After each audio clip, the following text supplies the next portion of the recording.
क्रांती news, आवाज सर्वसामान्यांचा। कळवण तालुक्यात एकलव्य आदिवासी परिषद संघटना महाराष्ट्र राज्य संस्थापक अध्यक्ष मंगेश भाऊ अवताडे यांच्या नेतृत्वाखाली बैठक संपन्न। काल एकलव्य आदिवासी परिषद संघटना राज्य संघटक विजयराव कळवण तालुका अध्यक्ष भरतवास, युवा तालुका अध्यक्ष विजय माळी, तालुका संघटक बारकू गांगुर्डे, तालुका सहसंघटक पिंटू माळी, विलास बर्डे, राजाराम पवार, गौतम मोरे तसेच कळवण तालुक्यातील तालुका, जिल्हा, राज्य, गाव कमिटीचे प्रमुख पदाधिकारी व महिला मोठ्या संख्येने उपस्थित होत्या। या प्रसंगी एकलव्य आदिवासी परिषद संघटना महाराष्ट्र राज्य संस्थापक अध्यक्ष मंगेश भाऊ अवताडे यांनी समाज बांधवांना आवाहन केले की देशात भाजपची सत्ता असताना भाजप सरकारने आदिवासी, दलित, गरीब, मराठा व शेतकरी वर्गावर जो अन्याय केलाय त्याचप्रमाणे संविधान बदलणाऱ्या भाजप सरकारला सत्तेत आणू नका। शेतकऱ्यांवर अन्याय करणाऱ्या भाजपला सत्तेवर आणू नका। मणिपूर आदिवासी महिलेची नग्न धिंड काढणाऱ्या व्यवस्थेविरुद्ध एकही शब्द न बोलणाऱ्या भाजप सरकारला सत्तेत आणू नका।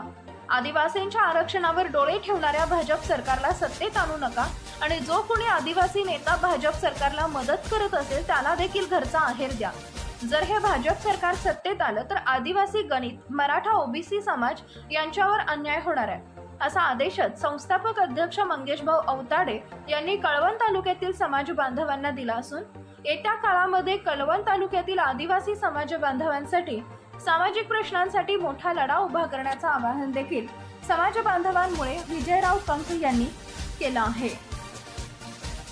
एकलव्य आदिवासी परिषद संघटनेच्या माध्यमातून सर्व तालुका, जिल्हा, राज्य कमिटीच्या वतीनं या ठिकाणी प्रथमतः बैठक घेण्यात आलेली आहे। ही बैठक घेतलेली आहे कारण का या ठिकाणी जे तालुक्याचे तालुका प्रमुख भारत भाऊ असतील, विजय माळे असतील, बारकू भाऊ असतील, विलासराव असतील, सर्वच कळमण्याचे कार्यकर्ते आहे, पुणेकर आहे, सर्वच पिंटू भाऊ माळे असतील, विजयराव कंका असतील, सर्व महिला, सर्व युवती, युवक मोठ्या संख्येने या ठिकाणी उपस्थित आहे आणि खरोखर विजू भाऊ आणि त्यांचे सर्व सहकारी यांचा मी आभार व्यक्त करतो। आणि सर्वांनीच या ठिकाणी ही बैठक पार पाडण्यासाठी या ठिकाणी मोठे आतोनात प्रयत्न केले।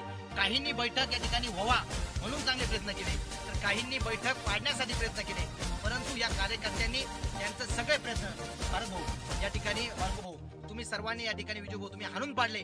तुमचा सर्वांचा टाळ्यांच्या गडगडामध्ये या ठिकाणी सर्वांनी आभार केले पाहिजे, कारण खरोखर आज या ठिकाणी सत्याचा विजय झालेला आहे। कारण आम्ही ही मीटिंग घेतली होती, आमचं कारण फक्त एकच होतं का संघटन आपलं हे साबित राहावं, आमचं संघटन हे प्रबळ राहावं, हे सुद्धा आम्ही आपल्या भिल्ल समाजाने राहावं। परंतु काही लोकांनी, समाजातील संघटनेतील लोकांनी या ठिकाणी काहीतरी गटतट निर्माण करायचा प्रयत्न केला, समाजाला चुकीचा दिशाभूल देण्याचा प्रयत्न केला। परंतु अशा समाज बांधवांना देखील माझं सांगणं आहे, तुम्ही समाजाला या ठिकाणी चुकीची दिशा दाखवू नका, समाजाला या ठिकाणी तुम्ही चुकीच्या रस्त्यावर नेऊ नका, परंतु समाजाने सुद्धा सुधारलं पाहिजे। समाजाने सर्वांना एक विनंती आहे, तुम्ही आमच्याबरोबर या। आम्ही या ठिकाणी यांची मीटिंग घेतली, ही मीटिंग फक्त याच्यासाठी घेतलेली आहे की याच्या काळात जे खासदारकीचं मतदान चालू आहे त्याच्यात फक्त तुम्ही भाजप सरकारला या ठिकाणी मतदान करू नका, कारण हे जे भाजप सरकार जर सत्तेमध्ये आलं तर येत्या काळामध्ये येणारं संविधान धोक्यात आहे। हे भाजप सरकार जर सत्तेमध्ये आलं तर येत्या काळामध्ये सुरक्षितता धोक्यामध्ये आहे। भाजप सरकार जर सत्तेमध्ये आलं तर अनुसूचित जाती जमातीवर होणारे अन्याय अत्याचार वाढणार आहे। हे भाजप सरकार जर या ठिकाणी सत्तेमध्ये आलं तर या ठिकाणी अल्पसंख्याकांवर होणारा अत्याचार या ठिकाणी वाढणार आहे। हे भाजप सरकार जर सत्तेमध्ये आलं तर शेतकऱ्यांचे प्रश्न या ठिकाणी वाढणार आहे। हे भाजप सरकार जर सत्तेमध्ये आलं तर औद्योगिकरणासारखे अनेक उद्योगी या ठिकाणी गुजरातला ऑलरेडी गेलेले आहे, आजही घेणार आहे। आज भाजप सरकार जर सत्तेमध्ये आलं तर शिक्षणाला एसटी, एसटी, ओबीसी जो गरीब वर्ग आहे यांच्यावरती सुद्धा अन्याय होणार आहे।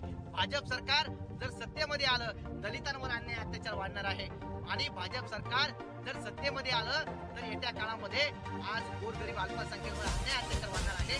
म्हणून या ठिकाणी भाजप सरकारला या ठिकाणी कुणीही मतदान करू नका, कुणी भाजप सरकारला या ठिकाणी पाठिंबा जाहीर करू नका। आणि आम्ही डॉक्टर बाबासाहेब आंबेडकरांनी जे आम्हाला संविधान दिलेले आहे फक्त त्या संविधानाच्या संरक्षणासाठीच आम्ही लोक या ठिकाणी एकत्र आलोय, नाहीतर मी जर कोणत्या पक्षाकडून असतो तर मी सांगितलं असतं कोणत्याही एखाद्या कोणत्याही 5-6 लाख उमेदवार उभे मी जर कोणाचं काही घेतलेलं असतं सांगितलं याला मतदान करा, त्याला मतदान करा, इकडं कॅमेरा घ्या, कोणाला सांगितलं की मतदान करा म्हणून?